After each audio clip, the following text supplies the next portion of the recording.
Axolot, de Julio Cortázar. Hubo un tiempo en que yo pensaba mucho en los axolot. Iba a verlos al acuario del jardín de Splan y me quedaba horas mirándolos, observando su inmovilidad, sus oscuros movimientos. Ahora soy un axolot. El azar me llevó hasta ellos una mañana de primavera en que París abría su cola de pavo real después de la lenta invernada. Bajé por el boulevard de Port-Royal, tomé Saint-Marcel y l'Hôpital. Vi los verdes entre tanto gris y me acordé de los leones. Era amigo de los leones y las panteras, pero nunca había entrado en el húmedo y oscuro edificio de los acuarios. Dejé mi bicicleta entre las rejas y fui a ver los tulipanes. Los leones estaban feos y tristes, y mi pantera dormía. Opté por los acuarios.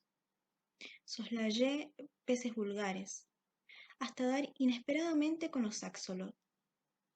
Me quedé una hora mirándolos, y salí incapaz de otra cosa.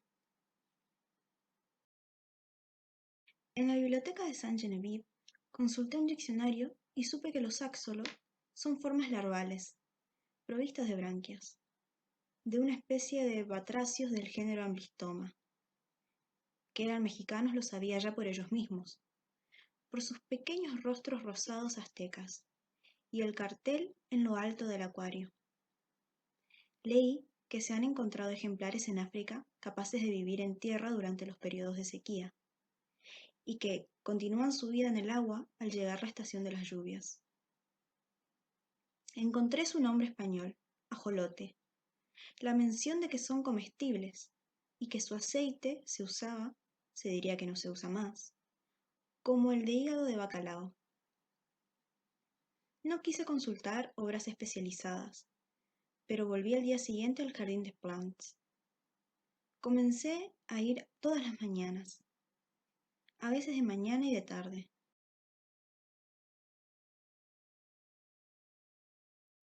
Me apoyaba en la barra de hierro que bordea los acuarios y me ponía a mirarlos.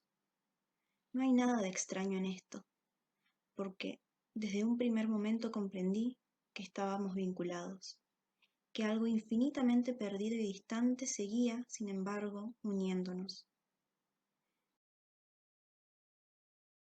Me había bastado detenerme aquella primera mañana ante el cristal, donde unas burbujas corrían en el agua. Los axolot se amontonaban en el mezquino y angosto, solo yo puedo saber cuán angosto y mezquino, piso de piedra y musgo del acuario. Había 9 ejemplares y la mayoría apoyaba la cabeza contra el cristal, mirando con sus ojos de oro a los que se acercaban. Turbado, casi avergonzado, sentí como una impudicia asomarme a esas figuras silenciosas e inmóviles, aglomeradas en el fondo del acuario. Aislé mentalmente una situada a la derecha y algo separada de las otras para estudiarla mejor. Vi un cuerpecito rosado y como traslúcido. Pensé en las estatuillas chinas de cristal lechoso, semejante a un pequeño lagarto de 15 centímetros, terminado en una cola de pez de una delicadeza extraordinaria, la parte más sensible de nuestro cuerpo. Por el lomo le recorría una aleta transparente que se fusionaba con la cola, pero lo que me obsesionó fueron las patas, de una finura sutilísima, acabadas en menudos dedos, en uñas minuciosamente humanas. Y entonces descubrí sus ojos, su cara. Un delgadísimo halo negro rodeaba el ojo y los inscribía en la carne rosa, en la piedra rosa de la cabeza vagamente triangular, pero con lados curvos e irregulares, que le daban una total semejanza con una estatuilla corroída por el tiempo. La boca estaba disimulada por el plano triangular de la cara. Solo de perfil se adivinaba su tamaño considerable. De frente, una fina hendidura rasgaba apenas la piedra sin vida. A ambos lados de la cabeza, donde hubieran debido estar las orejas, le crecían 3 ramitas rojas como de coral. Una excrescencia vegetal, las branquias supongo. Y era lo único vivo en él.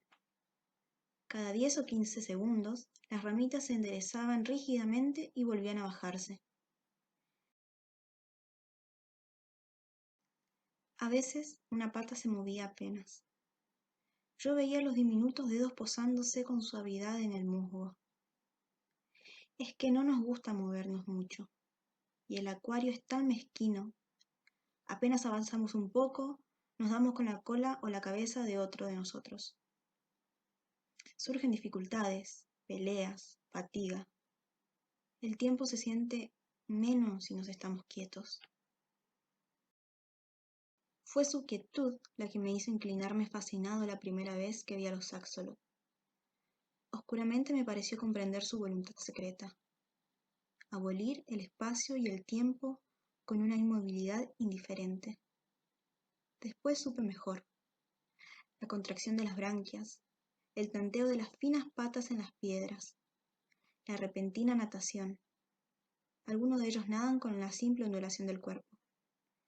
Me probó que eran capaces de evadirse de ese sopor mineral en el que pasaban horas enteras.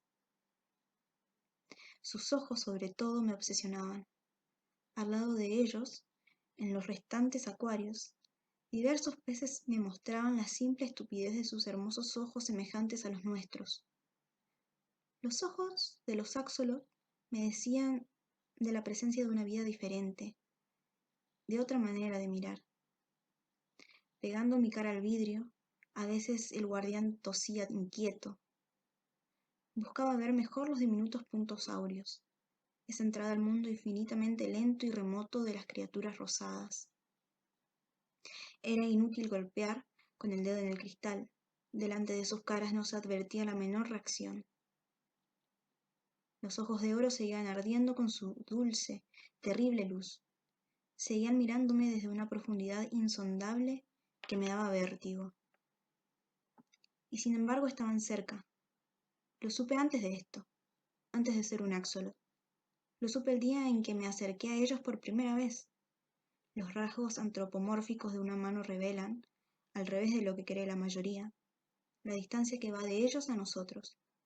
La absoluta falta de semejanza de los Axolotl con el ser humano me probó que mi reconocimiento era válido, que no me apoyaba en analogías fáciles, solo las manecitas.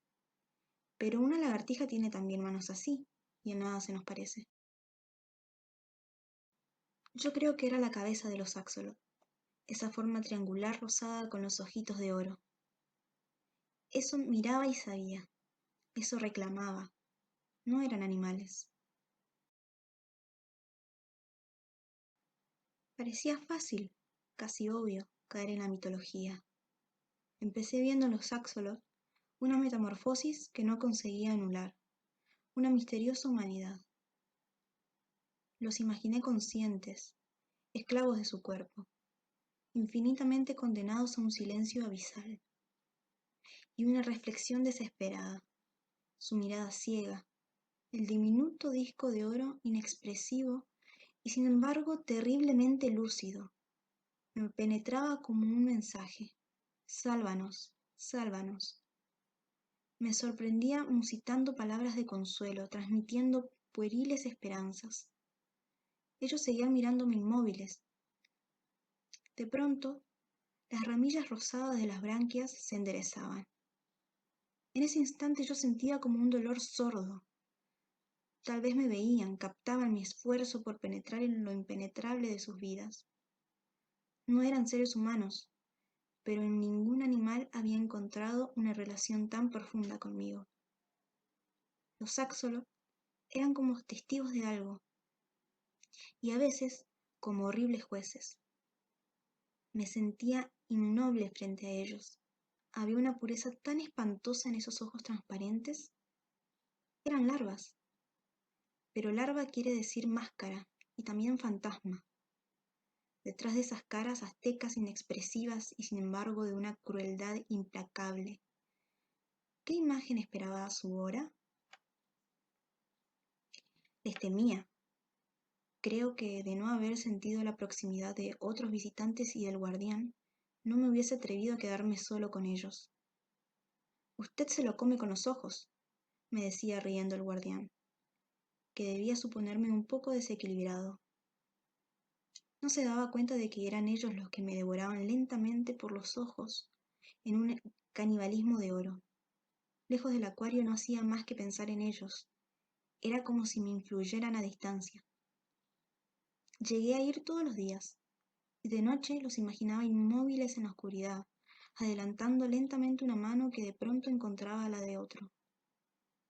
¿Acaso sus ojos veían en plena noche, y de día continuaba para ellos indefinidamente? Los ojos de los Axolot no tienen párpados. Ahora sé que no hubo nada de extraño, que eso tenía que ocurrir. Cada mañana, al inclinarme sobre el acuario, el reconocimiento era mayor. Sufrían. Cada fibra de mi cuerpo alcanzaba ese sufrimiento amordazado, esa tortura rígida en el fondo del agua. Espiaban algo, un remoto señorío aniquilado, un tiempo de libertad en el que el mundo había sido de los Axolot. No era posible que una expresión tan terrible que alcanzaba a vencer la inexpresividad forzada de sus rostros de piedra no portara un mensaje de dolor, la prueba de esa condena eterna, de ese infierno líquido que padecían. Inútilmente quería probarme que mi propia sensibilidad proyectaba en los Axolot una conciencia inexistente. Ellos y yo sabíamos. Por eso no hubo nada de extraño en lo que ocurrió. Mi cara estaba pegada al vidrio del acuario. Mis ojos trataban, una vez más, de penetrar el misterio de esos ojos de oro sin iris y sin pupila. Veía de muy cerca la cara de un axolot inmóvil junto al vidrio. Sin transición, sin sorpresa, vi mi cara contra el vidrio. En vez del axolot, vi mi cara contra el vidrio. La vi fuera del acuario, la vi del otro lado del vidrio. Entonces mi cara se apartó y yo comprendí. Solo una cosa era extraña: seguir pensando como antes, saber. Darme cuenta de eso fue en el primer momento como el horror del enterrado vivo que despierta su destino. Afuera mi cara volvía a acercarse al vidrio. Veía mi boca de labios apretados por el esfuerzo de comprender a los Axolot. Yo era un Axolot, y sabía ahora instantáneamente que ninguna comprensión era posible. Él estaba fuera del acuario. Su pensamiento era un pensamiento fuera del acuario. Conociéndolo, siendo él mismo, yo era un Axolot, y estaba en mi mundo. El horror venía, lo supe en el mismo momento, de creerme prisionero en un cuerpo de Axolot, transmigrado a él con mi pensamiento de hombre, enterrado vivo en un Axolot, condenado a moverme lúcidamente entre criaturas insensibles. Pero aquello cesó cuando una pata vino a rozarme la cara, cuando, moviéndome apenas a un lado, vi a un Axolot junto a mí que me miraba, y supe que también él sabía, sin comunicación posible pero tan claramente. O yo estaba también en él, o todos nosotros pensábamos como un hombre, y capaces de expresión, limitados al resplandor dorado de nuestros ojos que miraban la cara del hombre pegada al acuario. Él volvió muchas veces, pero viene menos ahora. Pasa semanas sin asomarse. Ayer lo vi, me miró largo rato, y se fue bruscamente. Me pareció que no se interesaba tanto por nosotros, que obedecía a una costumbre. Como lo único que hago es pensar, pude pensar mucho en él. Se me ocurre que al principio continuamos comunicados, que él se sentía más que nunca unido al misterio que lo obsesionaba. Pero los puentes están cortados entre él y yo, porque lo que era su obsesión es ahora un axolot, ajeno a su vida de hombre. Creo que al principio yo era capaz de volver en cierto modo a él, solo en cierto modo, y mantener alerta su deseo de conocernos mejor. Ahora soy definitivamente un axolot, y si pienso como un hombre, es solo porque todo axolot piensa como un hombre dentro de su imagen de piedra rosa. Me parece que de todo esto alcancé a comunicarle algo en los primeros días, cuando yo era todavía él. Y en esta soledad final, a la que él ya no vuelve, me consuela pensar que acaso va a escribir sobre nosotros, creyendo imaginar un cuento, va a escribir todo esto sobre los Axolotl.